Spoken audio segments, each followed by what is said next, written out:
On the last episode of Watch This, we took a look at Bruce, which is a new Australian web series. You can go watch all 7 episodes for yourself for free at brucetheseries.com.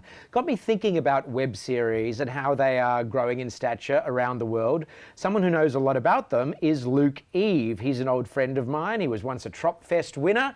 He's a director, producer, occasional writer, and he directed and produced a web series called LaLa, which over the past 18 months or so has won many, many awards for best web series at festivals around the world. And he joins me on Watch This. Hi, Luke. Hey, mate. How are you? Good. Thanks for coming on. Thanks for having me. Why can't you see I'm the only one still dancing? Never thought that I'd end up on my own. So you essentially moved to Hollywood and made this web series, LaLa.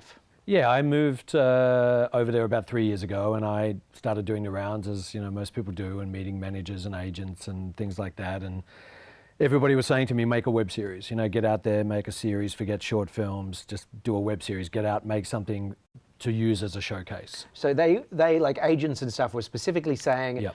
You don't want a short film as a calling card anymore, you want a web series. Yeah. Interesting. Yeah, it was sort of eye-opening to me. I think, you know, a lot of our industry here is very much centered around doing short films and then television and then features. But over there, they were very much centered around the idea of web series and then moving into episodic television. And I guess a web series was a good calling card for that. Yeah, it's interesting because there's no real, it's of no like cost benefit to you. Like the web series, you made your web series fully professionally. It wouldn't have been any cheaper or any easier than making a short film.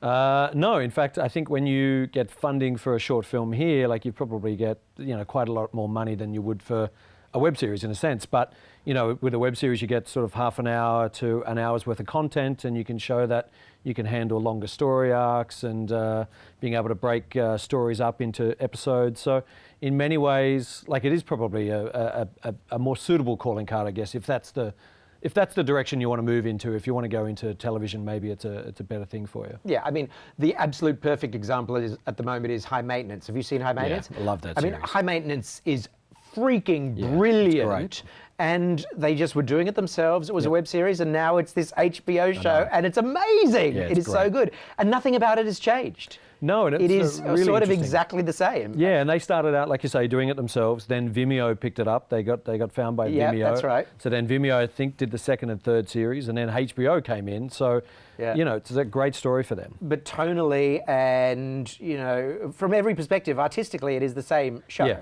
Exactly. Yeah, it's wonderful. But also because it was, you know, originally for a digital series for the web, they were, you know, taking risks, and it was a little bit more edgy than your traditional television. Yeah. So that's the beauty of online series or web series, whatever you like to call them. Yeah. But, you know, they've been lucky in that because HBO picked them up, and HBO is a good edgy network, that they've been able to keep, you know, the themes and the style and the tone consistent across all of their series. They've been really lucky. So your first web series, LaLa, was a comedy about depression. Yes. In about, what, 5 or 6 minute chunks? Yeah, at the time when we first started working on it, which was around 2013, 2014, I thought that web series, like the sweet spot was about 5 minutes per episode. And so 6 episodes to 10 episodes was probably about the right number. So we did 6 episodes of like 6 minutes in length. So.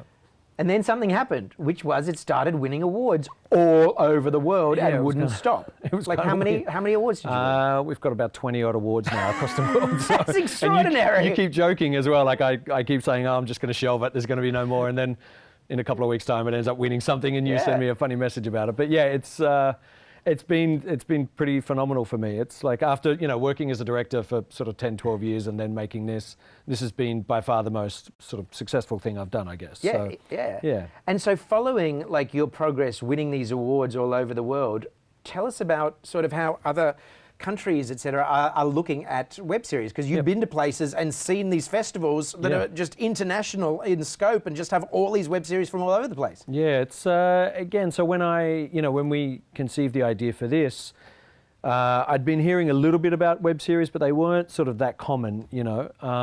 And then in the space of sort of making this and then getting it out to festivals, there's been an abundance of new festivals opening. And so again, when we started, there was only maybe a handful of web fests around the world. And now I think there's about 50. Yeah, wow. And they act like short film festivals, I guess, but they're tailor-made just for web series. Yeah.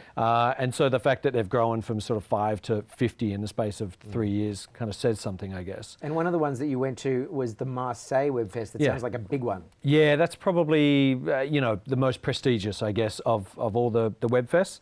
It's been going for 5 years. It's the second longest running web fest after LA, but they only take like 20 odd series. I think 25 series a year.